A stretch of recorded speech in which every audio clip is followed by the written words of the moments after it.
केंद्र की मोदी सरकार के राज में कोरोना की जानलेवा लहर के बीच इंसानी फेफड़ों के काम न करने की हालत में इस्तेमाल किए जाने वाले जीवन रक्षक वेंटिलेटर्स का एक बड़ा घोटाला हुआ है। ऐसे वक्त में जब देश की जनता एक एक सांस के लिए जिंदगी से जंग लड़ रही है, उस वक्त सांसों की सौदागरी करके जबरदस्त लापरवाही बरती गई है। कभी ऐसे कंपनी को इन वेंटिलेटर्स बनाने का ठेका दे दिया गया जिसे इन्हें बनाने का कोई तजुर्बा ही नहीं है, तो कभी ये हालात के अस्पतालों में वेंटिलेटर्स तो पहुंच गए लेकिन उन्हें सही से चलाने वाले स्टाफ ही नहीं मौजूद, किसी को इन्हें ऑपरेट करने की ट्रेनिंग ही नहीं दी गई। नमस्कार, मैं अलीशा और आप देख रहे हैं दी घंटा। दरअसल हाल ही में पीएम केयर्स फंड की मदद से देश में तैयार किए गए वेंटिलेटर्स को लेकर इसी तरह के सवाल उठे हैं और अलग अलग राज्यों में जमीन पर ऐसा ही देखने को मिला है। 20 जुलाई 2020 को एक आरटीआई के जवाब में स्वास्थ्य मंत्रालय ने बताया कि 17,000 वेंटिलेटर डिस्पैच किए जा चुके हैं।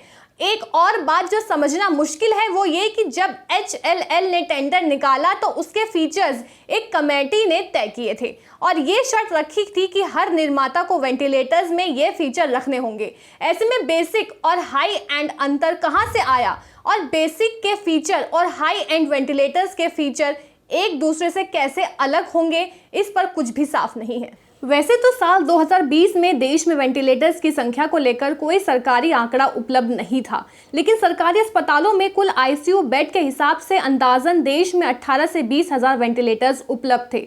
माना जा रहा था कि भारत में कोरोना के बढ़ते मामलों को देखते हुए 2 लाख तक वेंटिलेटरों की जरूरत हो सकती है। 18 मई 2020 को प्रधानमंत्री के सलाहकार भास्कर कुलबे ने स्वास्थ्य मंत्रालय को एक चिट्ठी लिखी जिसमें पीएम केयर्स फंड में 2000 करोड़ की रकम में से 50,000 मेड इन इंडिया वेंटिलेटर्स का ऑर्डर दिए जाने की जानकारी दी थी। इस बीच स्वास्थ्य मंत्रालय के ओर से मार्च महीने में अंत में ही वेंटिलेटर खरीदने की प्रक्रिया शुरू की जा चुकी थी। 5 मार्च 2020 को स्वास्थ्य मंत्रालय के उद्यम HLL ने वेंटिलेटर्स की सप्लाई के लिए एक टेंडर निकाला। इसमें HLL ने टेक्निकल फीचर्स की लिस्ट जारी की जो इन वेंटिलेटर्स में होनी चाहिए। इस लिस्ट को समय समय बदला गया और कुछ 9 बार इसमें संशोधन किया गया। 18 अप्रैल 2020 को 9वीं बार कुछ नए फीचर्स जोड़े गए, यानी कंपनियों को दिए गए फीचर्स में बदलाव होता रहा। सामाजिक कार्यकर्ता अंजलि भारद्वाज की साल 2020 की एक आरटीआई पर दिए गए जवाब से पता चला कि सरकारी उद्यम भारत इलेक्ट्रॉनिक्स लिमिटेड की 30,000 वेंटिलेटर बनाने का कॉन्ट्रैक्ट मिला है। इसके लिए BEL ने मैसूर की कंपनी स्कैनरे की मदद ली। नोएडा की कंपनी एग्वा हेल्थकेयर और 10,000 वेंटिलेटर बनाने के ऑर्डर मिला। इससे पहले अगवा के पास वेंटिलेटर बनाने का कोई अनुभव नहीं था। आंध्र प्रदेश सरकार की एक company Andhra Pradesh medtech John यानी MDTZ के 13,500 वेंटिलेटर बनाने का ऑर्डर मिला। वहीं गुजरात के राजकोट की कंपनी ज्योति CNC को 5,000 वेंटिलेटर का ठेका मिला।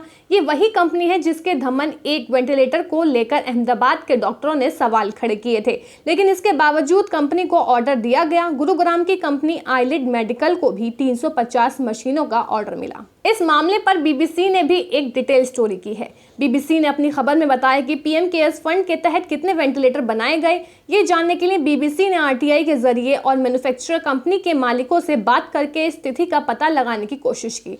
7 सितंबर 2020 को RTI आवेदन के जवाब में HLL ने बताया कि BEL ने 24,332, अगवा ने 5,000 और आइलैंड मेडिकल ने 350 वेंटिलेटर और BPL ने 13 वेंटिलेटरों की सप्लाई की है। इसके बाद से वेंटिलेटर सप्लाई नहीं किए गए हैं। एक साल बाद 29,695 वेंटिलेटरों की सप्लाई हुई है, जबकि जरूरत 1.5 लाख से अधिक वेंटिलेटर की थी।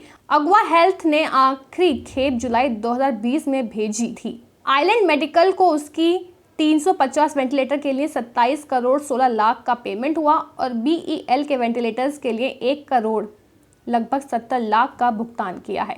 RTI के जवाब में एक बात निकलकर सामने आती है कि एक ही सरकारी टेंडर में एक ही तरह के स्पेसिफिकेशन वाली अलग अलग कंपनी के वेंटिलेटर्स की कीमत में भारी अंतर है। आईलिड मेडिकल के एक वेंटिलेटर की कीमत 8.62 यानी 8.5 लाख से ज्यादा है और अगवा के एक वेंटिलेटर की कीमत 2.5 लाख से ज्यादा, यानी कीमत में 7-8 गुना तक का अंतर है। इधर नोएडा की कंपनी अगवा हेल्थकेयर, जिसका इससे पहले वेंटिलेटर बनाने का कोई अनुभव नहीं था, उसने 10,000 के ऑर्डर में से अब तक सिर्फ 5,000 वेंटिलेटर ही डिलीवर किए हैं। अगवा हेल्थकेयर, जिसे नीति आयोग ने खासा प्रचार प्रसार दिया, उसके पास वेंटिलेटर बनाने का कोई तजुर्बा ही नहीं था, लेकिन उसे 10,000 वेंटिलेटर का ऑर्डर दिया गया। अगवा ने कार बनाने वाली कंपनी मारुति की मदद से वेंटिलेटर बनाए। ऐसी खबरों के लिए देखते रहिए दी कंटाप। हमारे चैनल दी कंटाप को फेसबुक पे फॉलो करें, यूट्यूब पे लाइक, सब्सक्राइब, शेयर करें और बेल आइकन दबाना बिल्कुल ना भूलें।